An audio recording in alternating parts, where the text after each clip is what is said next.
harus dan wajib kita semua ketahui, yaitu cara uang datang. Uang datang yang berulang dan mirip itu, karena itu kita menyebutnya sebagai pola. Sebelum pola itu terbentuk dan mengkristal dan menjadi jalan utama, maka kita harus sudah punya lebih dari satu jalan. Itu yang terbaik. Apa yang terjadi kalau hanya satu jalannya uang datang? Belum terbentuk pola lagi, masih serabutan, masih tidak menentu. Itu berbahaya. Sekali lagi, ambil pena dan kertas, coba mengingat ulang atas semua uang dan materi atau uang datang ke diri kita. Lengkapi catatan yang sebelum ini, lalu petakan polanya. Setelah Anda mengenal pola uang datang, maka Anda bisa tahu Anda di level mana. Sekarang kita beri pelajaran baru lagi. Posisi seseorang ada dalam level prasejahtera adalah seseorang yang belum memiliki kemampuan menghidupi dirinya sendiri. Level yang lebih tinggi adalah level sejahtera, adalah mereka yang bisa menghidupi dirinya sendiri. Kemudian ada level sentosa, di mana dia sudah bisa membiayai dirinya sendiri, bisa membiayai keluarganya, bahkan sudah makmur, di mana sudah bisa menghidupi lebih dari keluarganya. Sehingga selesai pendidikannya misalnya, dan memiliki aset yang banyak. Dan terakhir, Anda berada di level yang paling tinggi, yaitu ultra kaya, di mana semua sudah sistemnya mature atau dewasa di dalam Anda menghasilkan uang atau pendapatan.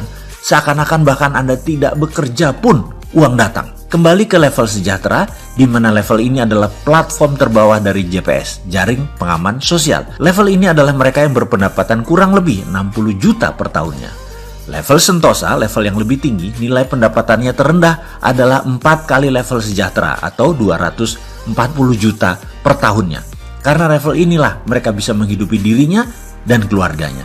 Saat ini level terbanyak dalam populasi di Indonesia adalah di level ini, sejahtera dan sentosa. Mungkin 60% populasinya hidup di level ini saat ini di Indonesia.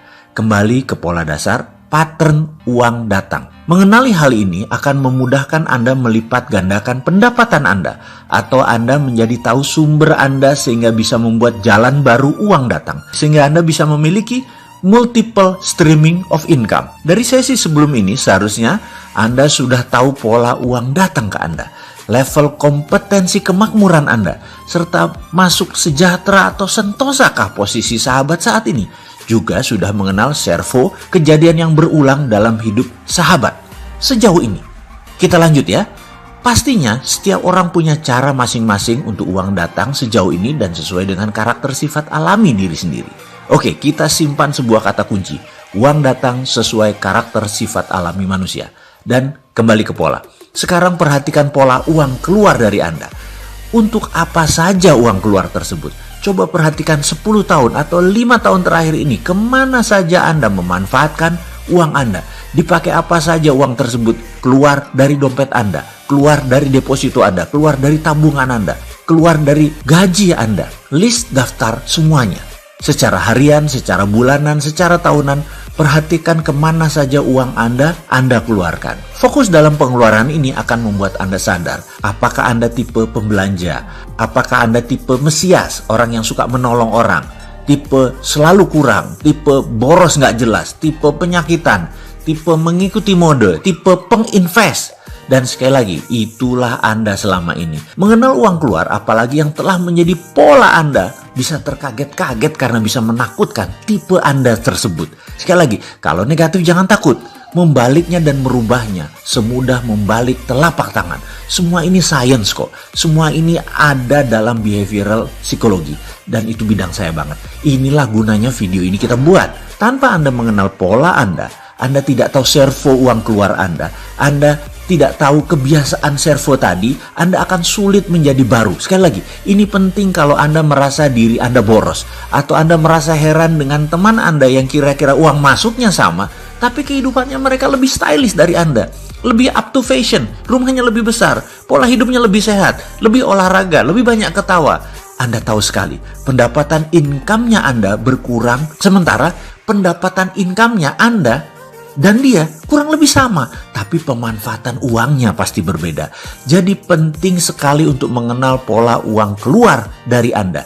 Dari sana kita tahu siapa dan mengapa orang tersebut sukses. Sekali, bukan saja bagaimana uang datang itu penting, tapi bagaimana Anda memanfaatkan uang tersebut tidak kalah penting. Tugas sekarang adalah Catatlah semua uang yang Anda keluarkan dalam 1,5 tahun belakangan ini. Kalau Anda mau lebih detail lagi, 5 tahun belakangan ini. Kalau Anda mau lebih detail lagi, 10 tahun belakangan ini. Catat semua uang keluar. Mulai dari biaya rutin harian, bulanan, tahunan, hingga uang keluar lainnya. Beli baju, beli mobil, beli tanah, beli saham, beli apapun. Catat semua dan akan kita petakan polanya.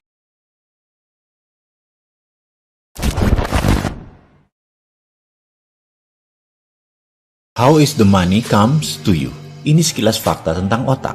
Bangsa manapun di dunia, ukuran otaknya atau volume otaknya, ukuran panjang sarafnya, jumlah pengantar kimia dalam otak, sensornya, semua sama. Kecepatan kemampuan berpikir yang diolah oleh sebagian orang yang disebut IQ juga tidak berbeda jauh. Kemampuan menyimpan data, sama. Anggap otak itu komputer, anggap otak itu hardware. Semua manusia sama. Lalu di mana bedanya? Mengapa yang satu lebih sehat dari yang lain? Mengapa yang satu mudah tertawa? Mengapa manusia yang lain mudah mendapat jodoh? Mengapa dia lebih cepat mendapatkan uang? Otak sama, nasib beda. Nasib, ini batu sandungan pertama. Ada sebuah sistem pada manusia yang namanya belief system. Sistem keyakinan. Ini ditanam di subconscious seseorang. Jika sudah ditanam di posisi ini, merubahnya memerlukan teknik khusus. Cara biasa tak akan pernah berubah. Misalnya, kebiasaan merokok. Maaf, saya mengambil contoh merokok karena mudah difahami.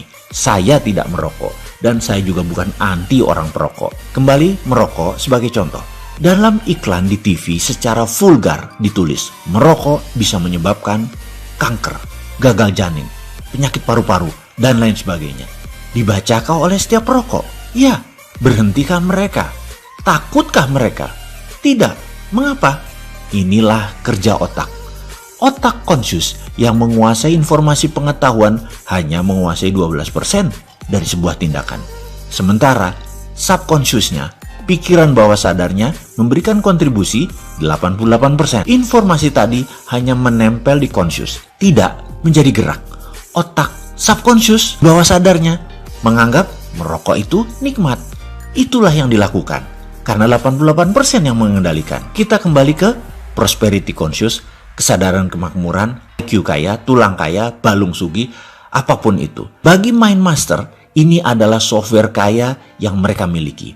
Kesadaran kaya adalah software. Saat ini ada 375 orang kaya memiliki software ultra kaya.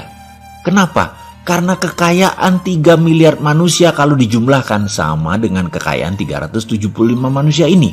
Alias yang 3 miliar manusia tidak memiliki prosperity conscious. Mulai bisa menerima? Masih berat? Di mana nasib?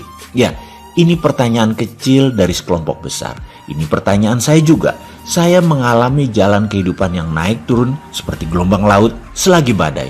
Saya pernah memiliki materi berlimpah yang dalam 3 tahun kemudian tinggal di rumah kontrakan dengan masih menanggung hutang besar lagi. Kemudian kembali berlimpah materi yang kemudian kembali terpuruk. Balik lagi naik ke atas, lalu terbalik di puncak dengan beragam kisah. Saya banyak bertanya urusan ini, urusan jalan hidup. Hingga saya memutuskan belajar kemanapun dan mencari kemanapun untuk mendapatkan jawabannya. Sampailah saya belajar ke Ramtha School of Mind di Australia di tahun 2001. Disinilah semua terungkap, setidaknya menjawab pencarian saya. Kemudian ilmu servomekanisme ini saya kemas. Jadilah pelajaran servomekanisme bergabung dengan prosperity conscious ala Mardigu. Jujur, sejak saat itu ekonomi menjadi mudah, bisnis menjadi mudah, hubungan relasi semua menjadi mudah. Dan saya akan buktikan dengan contoh-contoh praktis dalam serial berikut ini.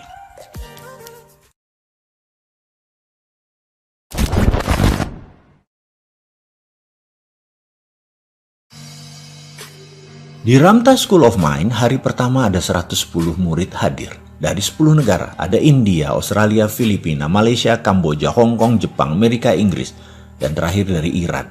Saya satu-satunya dari Indonesia. Hari pertama perkenalan, masing-masing cerita jalan hidup mereka, masing-masing sharing, berbagi, sedetail dan serinci mungkin. Wah, seperti nonton film drama. Kalah drama Korea, kalah cerita India. Ceritanya seram-seram, menegangkan, taruhan nyawa yang hilang, dan anggota keluarga yang meninggal terbunuh. Hal itu menjadi biasa. parah semua kondisinya. Ada yang usianya 55 tahun selama 40 tahun bekerja hanya untuk membayar hutang. Ada yang bangkrut berhutang dengan geng mafia. Ada yang dikejar-kejar triad dan dibunuh keluarganya. Ada yang ditipu habis-habisan oleh keluarganya sendiri. Pokoknya sulit dibayangkan cerita jalan hidupnya mereka. Bahkan 100 kali mendengar cerita masing-masing, 100 kali saya menangis. Saya tentu tidak boleh menceritakan rincian cerita mereka karena ini menjadi rahasia di antara kami. Di mana kami seakan sudah menjadi saudara sependeritaan. Common sorrow. Jalan hidup saya jika mendengar cerita mereka menjadi tidak sebanding. Tidak ada apa-apanya. Hari berikutnya sang instruktur menceritakan jalan hidup mereka. Sama saja awalnya kusut semua. Mereka berlima, masih muda. Yang paling tua umurnya 35 tahun. Namun rekening mereka paling sedikit adalah 6 juta Aussie dollar. Cabut, itu ucapan saya dalam hati berkali-kali. Pelajaran ini adalah pelajaran yang fair dan adil. Kenapa? Kami dilihatkan ATM mereka. Mereka tidak berdusta. Kenapa saya sebut ini adil? Karena instrukturnya yang 5 orang ini semuanya milioner. Jadi mengajarkan kekayaan dan kemakmuran diajarkan oleh orang yang milioner itu menjadi fair dilihatnya. Mereka tidak berdusta. Mereka tidak berdusta. Diperlihatkan keesokan harinya bagaimana uang itu ada bersama mereka, datang kepada mereka. Mulai melek mata saya. Mulai lompatan-lompatan kecil liar di otak saya berjalan. Gitu ya berkali-kali. Hari berikutnya pelajaran dimulai. Formasi setengah lingkaran tanpa meja. Pelajaran trespassing namanya. Teritori ego kami akan diterabas, akan di-cross, akan dilewati. Siap-siap marah, siap-siap tertusuk hati kami, siap-siap tersinggung. Kami peserta diberi pertanyaan, how is the money comes to you? Bagaimana uang datang ke Anda? Seluruh peserta mendapat giliran. Kalau disamaratakan, semua menjawab hampir sama, yaitu dengan bekerja. Sekali lagi, jika ditanya, how is the money comes to you? Maka rata-rata menjawab dengan bekerja. Pertanyaan berikutnya oleh instruktur, kalau Anda tidak ada uang, apa yang Anda lakukan? Seluruh peserta berbicara bergantian. Kesimpulan, mencari kerjaan. Karena dengan bekerja, kita mendapat uang. Pertanyaan berikutnya, kalau Anda bekerja, apa yang Anda peroleh? Seluruh peserta menjawab, uang. Pertanyaan berikutnya, jadi begitulah cara kerja otak Anda. Untuk mendapatkan uang, Anda harus bekerja. Oke, kita stop sebentar. Ada yang salah dalam pernyataan di atas? Tentu tidak, bukan? Inilah pernyataan dan pertanyaan selanjutnya. Bisakah Anda tidak bekerja? Anda dapat uang? Otak saya kram, macet. Kemudian terdengar suara instruktur melanjutkan. Karena Anda berpikir uang datang kalau bekerja. Kalau tidak punya uang, Anda mencari kerjaan. Dan Anda pikir Anda mendapatkan uang. Padahal itu hanya menyambung hidup. Di akhir bulan uang Anda habis lagi. Dan Anda bekerja lagi. Begitulah roda kehidupan yang Anda putar. Benarkah? Otak saya berhenti. Rasanya tidak ada yang salah. Bukannya itu pemahaman umum. Uang didapat dengan bekerja. Nggak kerja ya nggak dapat duit. Pertanyaan berikutnya agak menohok ke saya. Anda bertuhan, Mr. Mardigu? Anda percaya Tuhan? Saya jawab, iya pasti. Tuhan Anda bisa apa?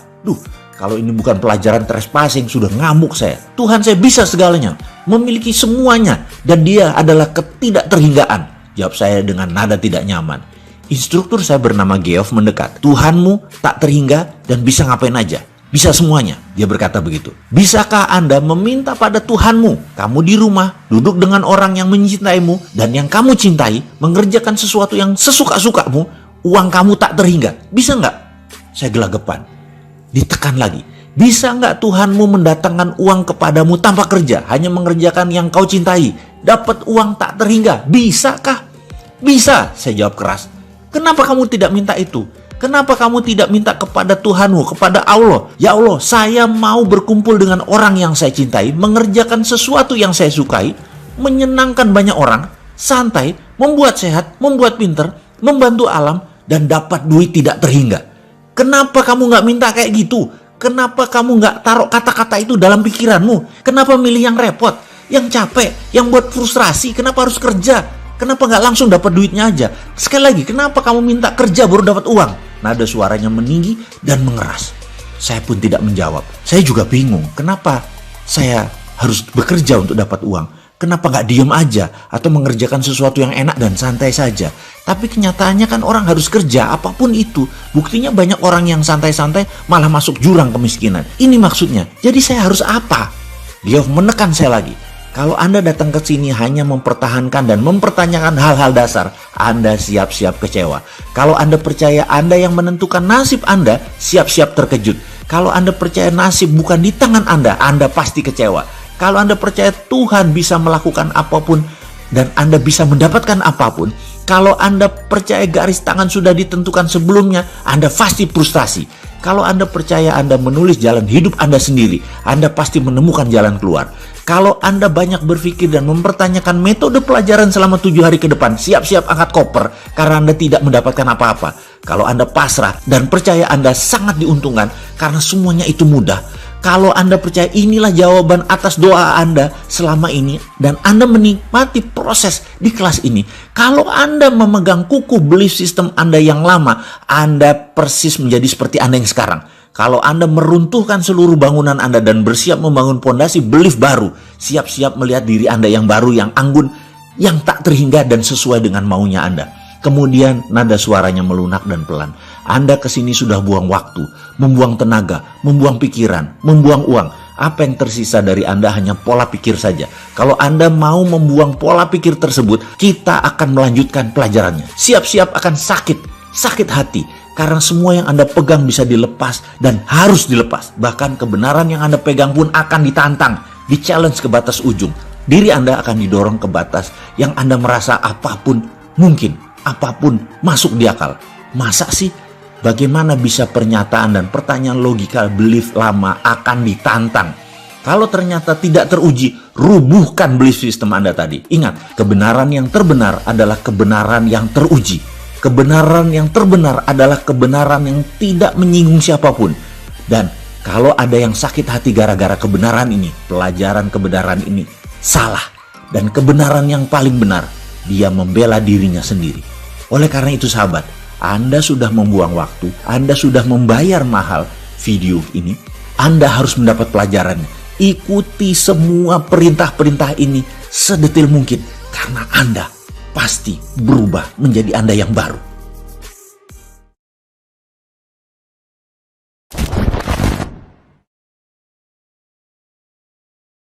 Sepulangnya dari belajar, jujur, 3 bulan setelah kembali, saya belum mulai mempraktekkan apapun.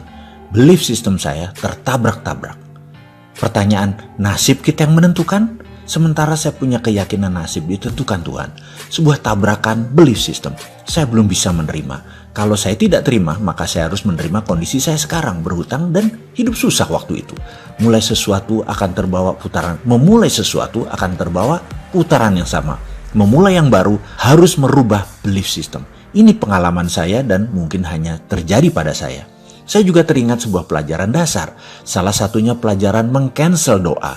Dalam sebuah sesi di sana ada pelajaran untuk berpikir dan berdoa yang tidak boleh di-cancel. Seperti detailnya ada juga di dalam video Road to Billionaire, karya saya terdahulu. Baik, sekarang kita beri contoh seperti pengalaman saya di dalam kelas waktu itu.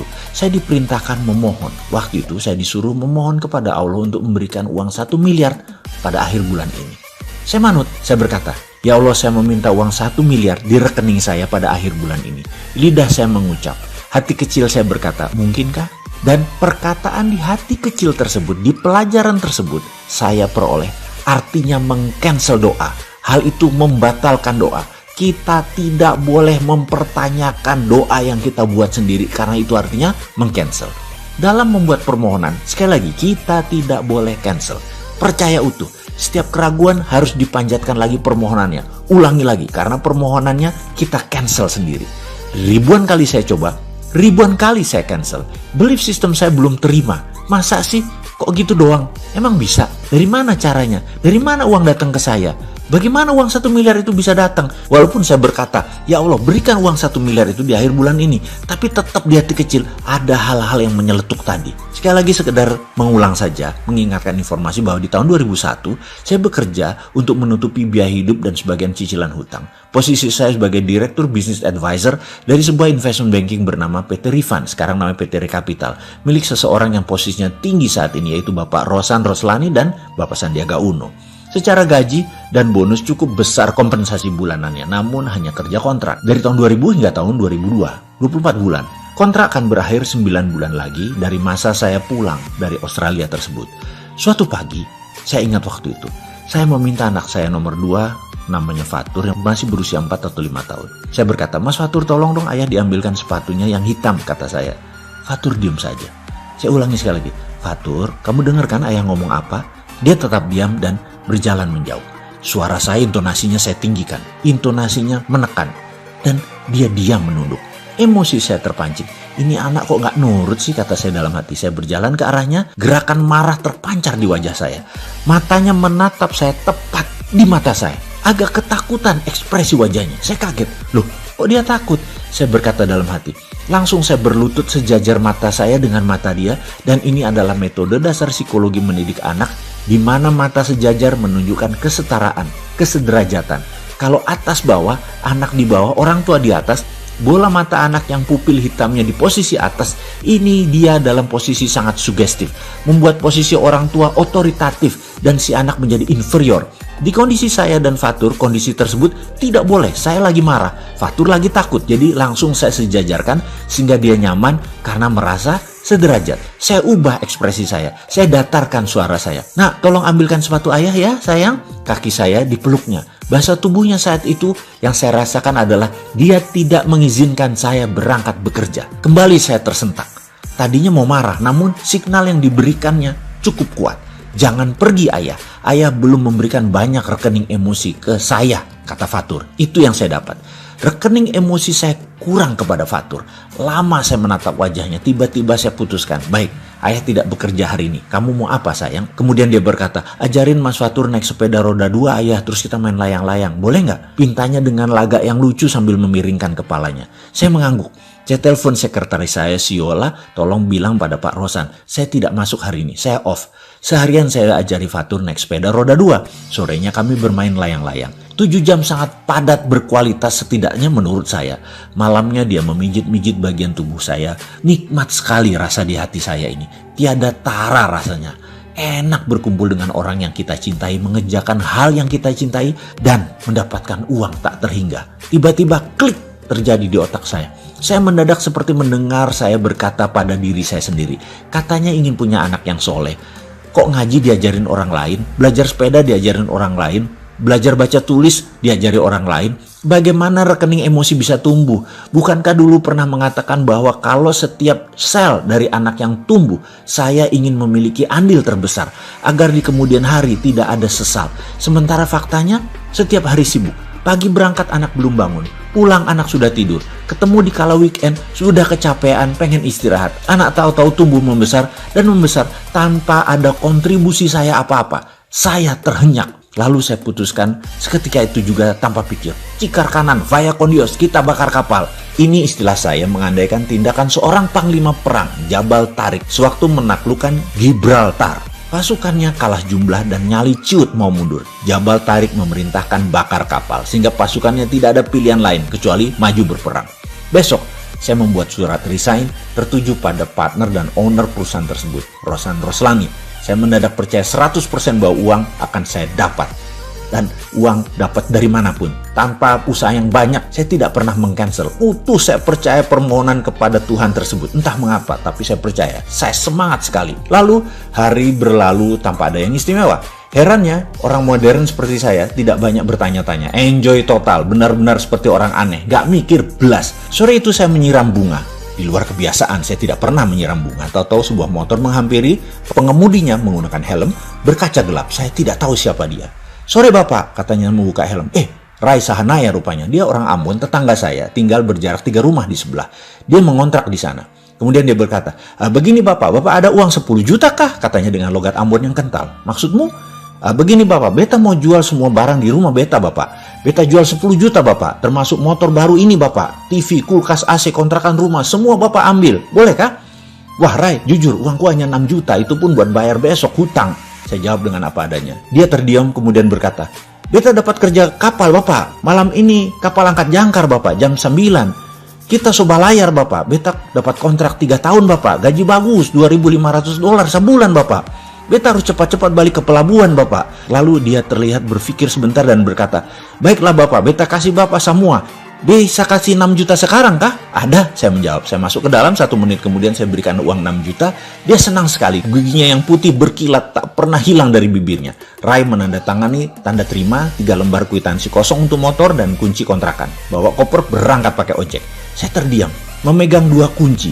1 kunci rumah kontrakan, 1 kunci motor berserta surat-surat. Saya ke kontrakan yang lebih luas sedikit dibandingin rumah kontrakan saya. Cukup rapi untuk seorang bujangan. Barang-barang terawat. Keesokan harinya saya jual semuanya kecuali motor. Karena saya butuh pengganti Honda Tiger yang saya jual buat ongkos saya ke Australia waktu itu. Total saya memperoleh sisa uang 19 juta. Dan rumah kontrakan yang masih 1 tahun lagi. Bayangkan, catatan kontrak saya itu tinggal 2 bulan kala itu. Yang jadi pertanyaan sekarang adalah, inikah prosperity conscious itu? Apakah servo mekanisme saya sudah benar, yang jeleknya sudah terbuang?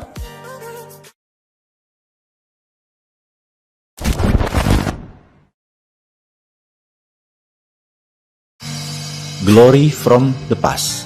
Di sesi video ini, tugas semakin berat karena kita akan melakukan hal yang sangat penting. Sahabat, sekedar mengingatkan, tidak ada yang datang ke kita kecuali kita yang menghendakinya. Tiada sesuatu pun yang datang ke kita kecuali kita yang menginginkannya. Semua kesialan dan keberuntungan kita yang menariknya. Hidup kita ini ada antena yang menarik apa yang mirip, menarik apa yang sangat diinginkan. Didambakan benar-benar ingin, sepenuh hati, dari hati terdalam dan diulang-ulang.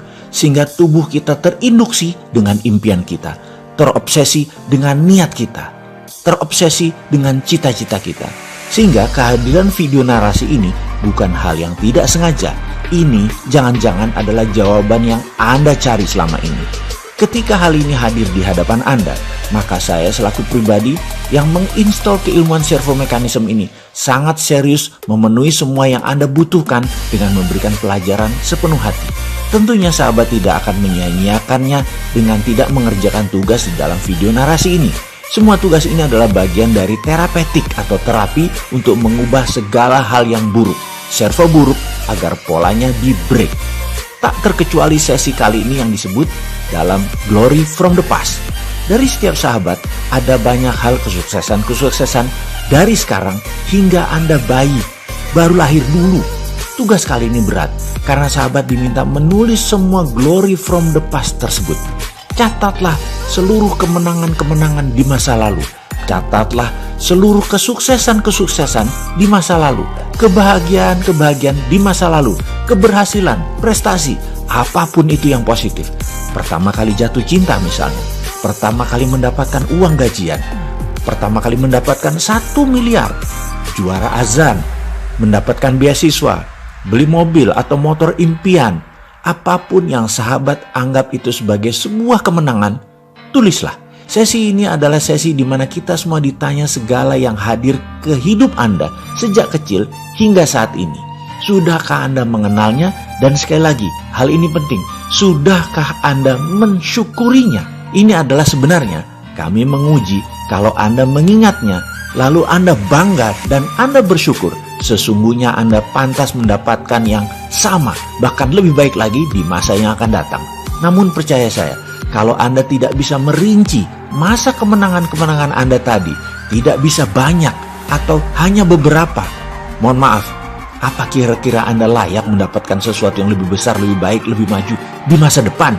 Di mana yang lalu Anda saja tidak ingat, tidak syukuri, tidak benar-benar merasakan nikmat kepada Allah yang telah memberikannya. Apa kira-kira Anda pantas ke depan mendapatkan lebih besar lagi? Pantaskah? Percaya saya, dari ribuan orang yang telah melakukan hal ini, mencatat Glory from the Past, semakin rinci ke depannya, orang itu memang pantas mendapatkan yang lebih baik, yang lebih dahsyat. Setiap menuliskan kemenangan masa lalu, kesuksesan masa lalu, prestasi masa lalu, ucapkan syukur yang ikhlas kepada Allah Sang Pencipta. Percaya saya, Anda akan mengerjakannya dengan menetes air mata dan itu akan menjadikan pengalaman yang luar biasa. Manfaatkan waktu untuk mengisi daftar kemenangan masa lalu Anda. Ini wujud syukur Anda. Ini wujud berserah diri dan kesadaran akan semua yang hadir karena memang Anda yang mengaturnya. Yaitu Anda sendiri yang Anda syukuri agar pantas mendapatkan semua di depan lebih baik dan terbaik. Sekarang ambil kertas, Selamat mengisi tugas tersebut dan tulis di atas kertas tersebut kemenangan masa lalu, glory from the past, dengan menyelipkan kata-kata, terima kasih Tuhan, terima kasih Allah atas ... Selamat mengisi.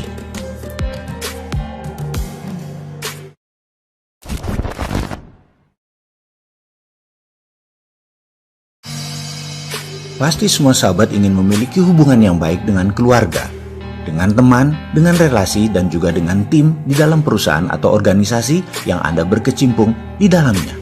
Ada sebuah teknik yang menarik yang sangat efektif di dalam membangun tim trust atau kepercayaan tim tadi.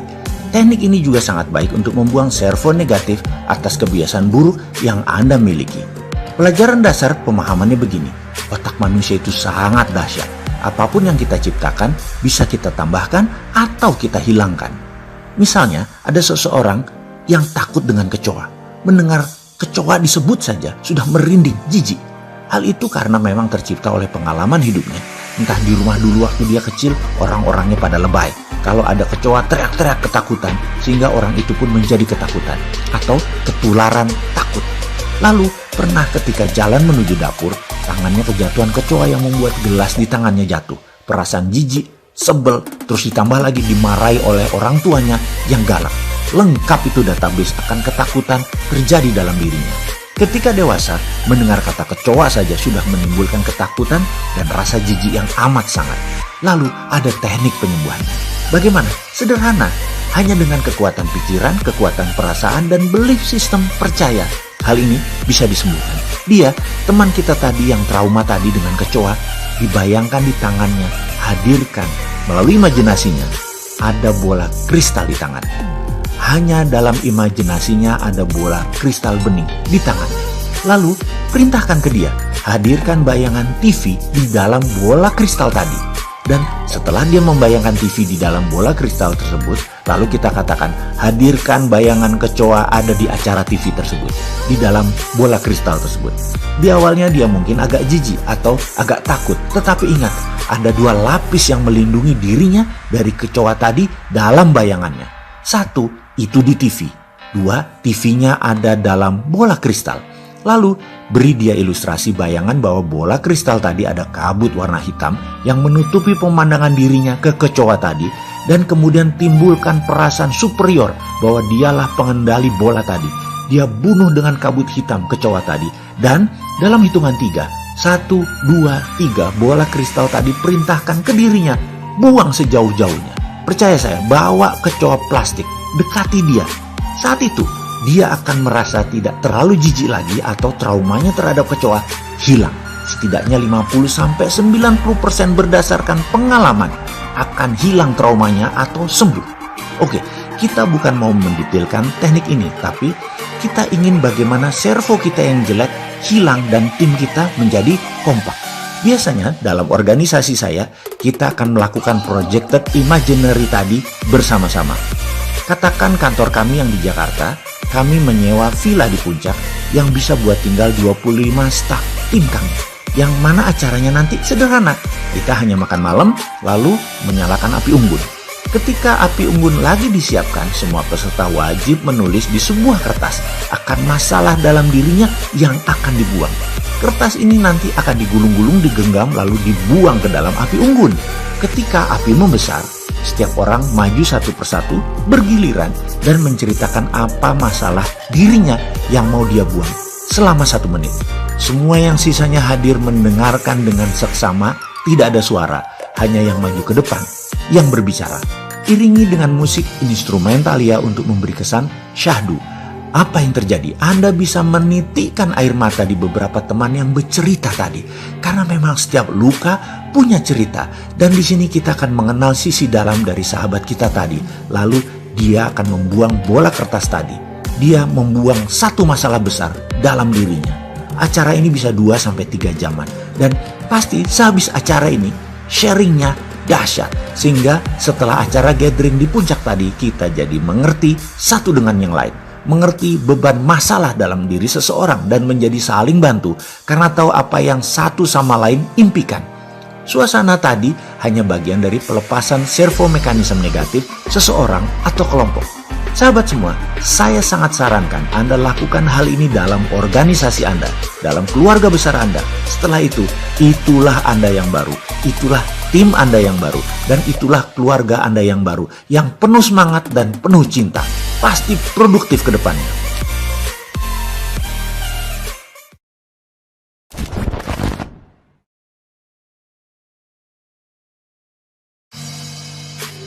Kompetensi kita bicarakan sekali lagi. Konon, semuanya adalah persoalan kompetensi semata. Karena itu kita harus mengulangi pemahamannya agar lebih solid. Apapun yang kita dapatkan dalam hidup ini, nyaris merupakan ekspresi dari kompetensi kita.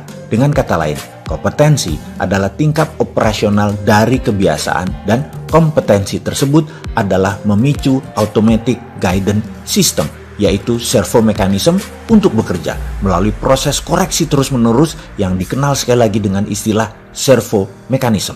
Sebenarnya ada tingkatan yang lebih tinggi dari kompetensi, yaitu belief, yang kita akan bahas di lain kesempatan. Tetapi secara populer, boleh kita hanya menggunakan istilah kompetensi yang lebih terkait dengan skill dan lebih akrab pula dengan kehidupan sehari-hari.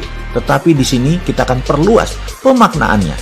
Semuanya adalah soal kompetensi. Jika kita sangat sering mengalami keberuntungan, maka boleh dikatakan kita memiliki kompetensi yang tinggi dalam persoalan peruntungan. Jika kita selalu sial dalam segenap hal, maka mungkin kita menjadi maestro di bidang ini, alias memiliki kompetensi sial yang sangat luar biasa. Jika kita sangat mudah memperoleh teman, maka pastilah karena kompetensi kita, urusan mencari teman sudah mencapai tingkat yang tertinggi. Jika berkelimpahan selalu menyertai kita di setiap langkah, maka menandakan bahwa kompetensi berkelimpahan kita tentu sangat baik. Mari kita introspeksi sejenak. Adakah hal-hal yang telah menjadi pola yang sangat rapi dalam kehidupan kita? Selalu terjadi dan terjadi, bahkan sebelum terjadi, kita sering meramalkan untuk terjadi dan akhirnya benar terjadi. Inilah bentuk kompetensi kita. Soal kompetensi baik atau buruk adalah hal yang berbeda. Sekali lagi, semua adalah soal kompetensi.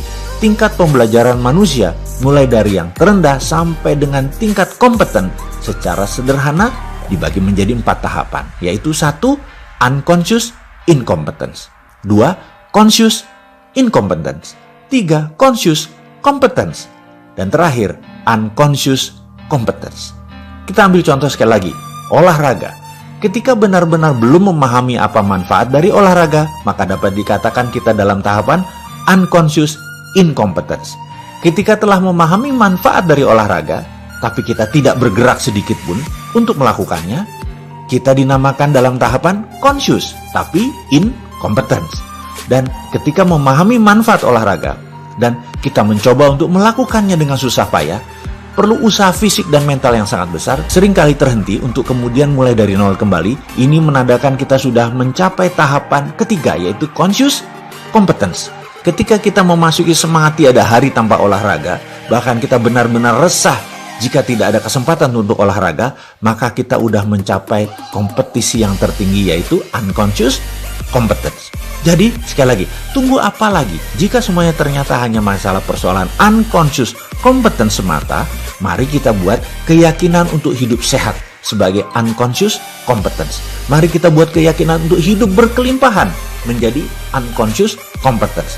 Mari kita buat keyakinan untuk hidup bergelimang cinta kasih menjadi unconscious competence. Mari kita membuat semua yang memperdayakan hidup kita agar terinstall menjadi sesuatu yang unconscious competence, bahkan lebih tinggi lagi menjadi belief system. Tugas Anda sahabat kali ini adalah bayangkan diri Anda 5 tahun dari sekarang, apa yang akan Anda capai.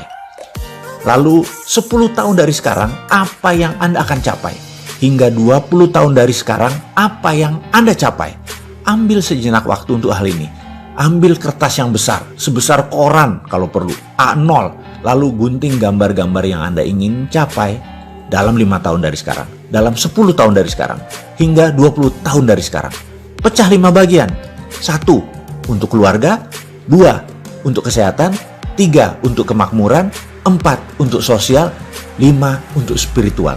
Cari gambar, tempel di 5 bagian tadi, dan jadikan ini adalah dream book Anda 5 tahun, 10 tahun, 20 tahun dari sekarang.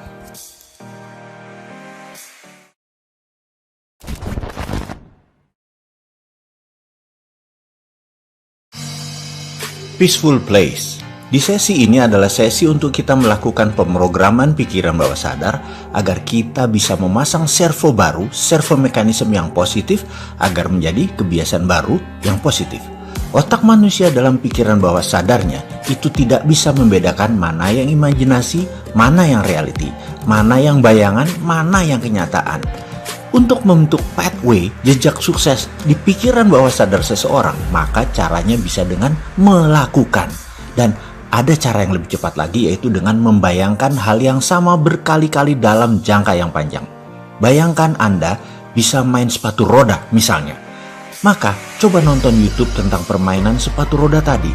Kemudian setiap hari sewaktu mau tidur malam, bayangkan diri Anda bermain sepatu roda terus menerus selama 30 hari ke depan. Apa yang terjadi kemudian? Jalan hidup Anda tahu-tahu ke arah dunia persepatu rodaan. Anda ke Senayan sore-sore di GBK, tahu-tahu Anda melihat orang bermain sepatu roda. Tahu-tahu orang itu menyapa Anda. Tahu-tahu orang itu mengajak Anda bermain sepatu roda. Ajaib kan? Sekarang kita coba dengan bayangan lain. Anda bayangkan Anda punya mobil BMW X3 warna biru. Terus setiap malam Anda bayangkan BMW X3 warna biru tadi milik Anda tadi. Terus dibayangkan sepanjang malam sebelum tidur, selagi ngayal-ngayalnya Anda, selagi ingin tidur. Percaya saya, 30 hari kemudian Anda setiap jalan di jalan raya, mata Anda akan mencari mobil BMW X3. Dan ajaib, Anda nemu aja mobil warna biru BMW X3 tadi. Walaupun mobil itu sedikit, mata Anda bisa menemukannya. Sekarang, coba Anda ingat-ingat ketika Anda ingin membeli mobil Innova warna putih. Tahu-tahu mata Anda dimanapun akan nemu aja. Tuh Innova warna putih, keren kan? Tuh lagi ada yang pakai velg racing. Bagus ya? Terus aja mata Anda terseleksi melihat mobil tersebut dan tidak lama kemudian Anda memiliki mobil itu. Sekarang kita mau lakukan dengan sengaja agar servo kemakmuran terjadi pada diri Anda. Pertama, temukan peaceful place Anda dalam bayangan Anda. Apa itu peaceful place? Peaceful place adalah tempat di mana Anda merasa damai. Bisa kamar Anda, bisa masjid, bisa sajadah, bisa tempat ibadah, bisa pantai, bisa gunung. Apapun temukan tempat yang ketika Anda di sana, Anda merasa damai. Lalu dalam bayangan Anda berada di sana, lagi santai, lagi duduk, bisa rebahan, apapun yang membuat Anda merasa rileks, merasa santai. Lalu beri bayangan apa yang Anda inginkan. Mobil, kesehatan, rumah, keluarga bahagia, apapun itu hadirkan gambaran tadi dan beri rasa senang, bahagia ketika bersama apa yang Anda inginkan tersebut. Lakukan hal ini setiap malam dan pastikan beri rasa sudah memiliki, rasa bersyukur, dan rasa bahagia. Ulangi setiap malam minimum satu keinginan Anda dan dilakukan 30 hari berturut-turut dan bersiaplah kaget atas kejadian yang mengikutinya kemudian. Langkahnya saya ulangi lagi agar sahabat semua bisa mengulangi dan bisa melakukannya. 1. Temukan peaceful place Anda. 2. Hadirkan Anda di sana. 3. Hadirkan bayangan apa yang Anda inginkan dan sudah Anda miliki. 4. Lakukan hal ini dalam imajinasi Anda sesering mungkin dan disarankan lakukan menjelang tidur malam. 5. Selamat menjadi Anda yang baru.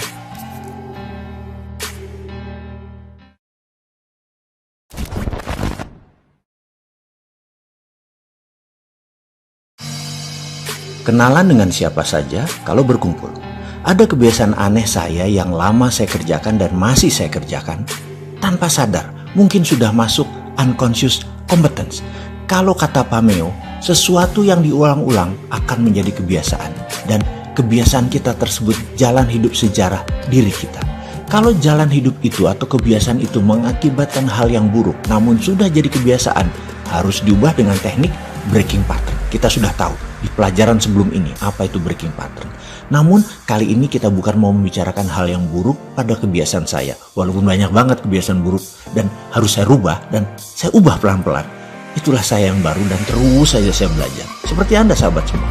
Tetapi ada kebiasaan yang masuk bawah sadar saya yang paling dalam karena itu sudah masuk dalam unconscious competence saya. Apa itu? Yaitu kebiasaan mengumpulkan kenalan baru. Saya ini setiap minggu ada 5-7 orang kenalan baru hingga saat ini. Dari waktu yang lama, mungkin udah 35 tahun. Hal ini mungkin kebiasaan saya, sekali lagi, sudah lama. Karena itu, di pojok kiri meja kerja saya yang tua tersebut ada tumpukan kartu nama banyak. Karena dulu, ya sampai sekarang sih, orang selalu bagian kartu nama. Hari ini saya menyempatkan merapikan kartu nama tersebut dan mengecek nomor kontak di HP saya. 2 HP saya nomor teleponnya ternyata masing-masing lebih dari 4.000 nomor. Dan ada lebih dari 20 grup WA dalam masing-masing handphone tersebut. Saya bukan orang yang rajin membalas WA atau ikut nimbrung di grup. Tapi kalau personal japri saya sempatkan membalasnya. Saya teringat di awal membangun karir saya. Saya bertanya pada mentor saya yang kebetulan mitra bisnis saya yang kebetulan juga orang Bali terkaya. Dia juga merupakan babe saya setelah ayah saya almarhum. Dia menasihati saya bahwa sebagai orang kampung perantauan ke Jakarta, maka memiliki teman yang banyak adalah aset yang tak ternilai. Dan dia buktikan dengan perjalanan hidupnya. Di mana saja, kalau kami berjalan, rasanya ada aja orang yang menyalami dirinya. Kenalan, bukan seperti selebriti yang hanya satu pihak kenalnya, selebritinya nggak kenal. Dan ini dua belah pihak, mereka saling kenal. Saya impress sekali, saya terkesan sekali. Sejak saat itu di pertengahan tahun 90-an saya komit berjanji pada diri saya. Harus punya kenalan banyak. Kebiasaan tersebut saya lakukan, setiap hari mungkin 1. Efeknya sampai hari ini saya merasakan manfaatnya. Misalnya petinggi lembaga keuangan, mungkin ada lebih 30 kenalan saya saat ini adalah direksi-direksi dari lembaga keuangan yang terkenal. Dan kenalannya dengan mereka lebih dari 10 tahun yang lalu. Sehingga staf saya suatu hari komentar, "Bapak kenalannya banyak bener sih, asal ketemu orang."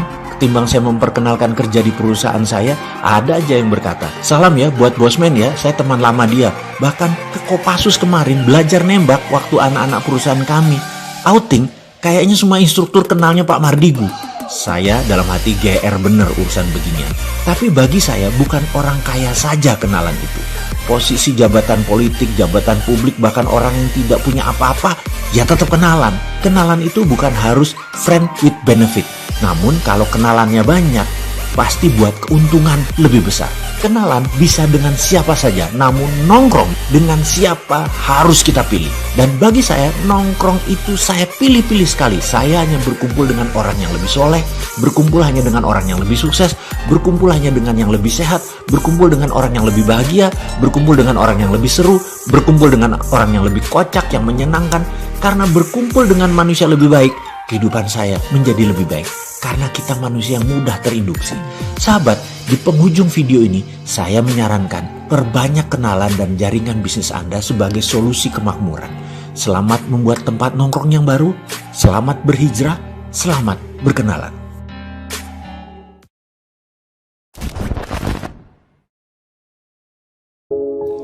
Projected Imaginary sekali lagi.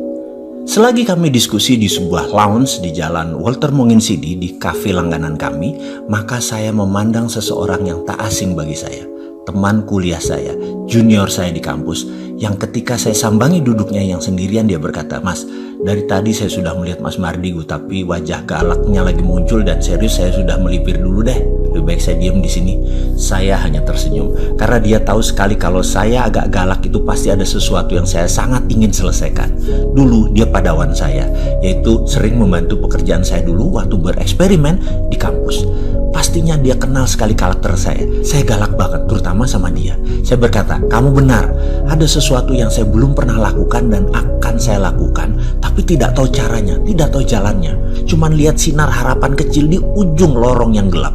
Kemudian saya pun menceritakan sekilas apa yang akan saya lakukan, yaitu membangun kayak kawasan ekonomi khusus berbasis heavy industry.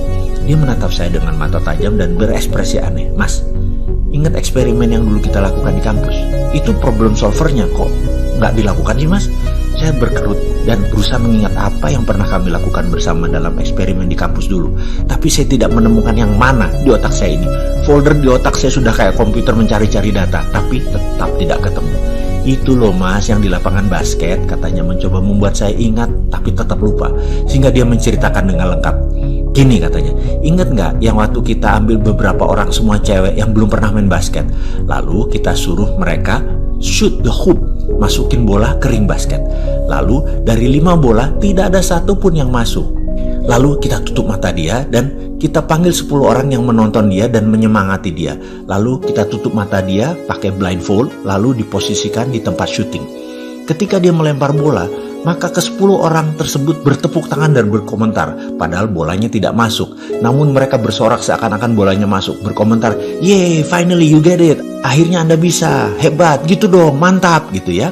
Setelah 3 atau 4 kali bola tersebut masuk, padahal tidak ada juga yang masuk, maka tutup mata dan tutup kepalanya, dibuka. Lalu cewek tersebut kembali di posisi syuting. Dia diberikan 10 kali peluang menembak sekarang. Dan ternyata dari seseorang yang tidak pernah main basket dalam seumur hidupnya, sekarang bisa memasukkan 4-5 kali bola ke keranjang, dibantu tepukan penonton yang cheering up, mendukung dia. Jadi, otak manusia bisa dibantu dengan ilustrasi nyata dalam pikiran bawah sadarnya bahwa dia bisa melakukan. Walaupun belum pernah dilakukan sebelumnya, namun dengan stimulus mereka pernah dalam tanda petik melakukan. Ternyata merubah kimia yang ada dalam pikirannya dan menjadi kenyataan. Mereka, otak tersebut membuat pathway jaringan baru di otak mereka sehingga semuanya possible karena jaringan baru itu terbentuk. Apa yang Mas akan lakukan adalah persis seperti gadis eksperimen basket kita dulu. Sekarang saran saya, cari kelompok orang yang pasti mensupport Mas Mardigu. Share pada mereka bisnis Mas ke depan. Mereka belum tentu bisa bantu, namun cheer up mereka. Mas Mardigu pasti bisa lakukan. Gampang itu buat Mas Mardigu. Dan komentar positif lainnya dari siapa saja orang yang support Mas Mardigu akan merubah kimia di dalam pikiran bawah sadar Mas Mardigu yang membuat impian tadi bisa jadi kenyataan. Saya pun mengangguk-angguk setuju. Diam dan saya lakukan keesokan harinya. Saya kumpulkan dan saya ceritakan kepada teman-teman, sahabat, saudara saya, keluarga saya, apa yang akan saya lakukan, dan saya mendapatkan dukungan tersebut. Kamu bisa, dan kamu bisa. Kejadian itu tahun 2018. Dan saat ini ternyata mendekati kenyataan. Sahabat, inilah ujung video naratif servo mechanism. Sangat disarankan ke depan Anda pilih siapa teman Anda berkumpul. Pastikan yang membuat diri Anda menjadi orang yang lebih baik, menjadi naik nilainya, menjadi lebih sehat, lebih makmur, dan pastikan Anda melakukan hal yang sama ke mereka. Dukung semua sahabat mereka untuk mereka juga menjadi yang terbaik. Sampai jumpa di lain kesempatan. Salam hormat dari saya Mardigu Wowi. Sukses untuk sahabat semua.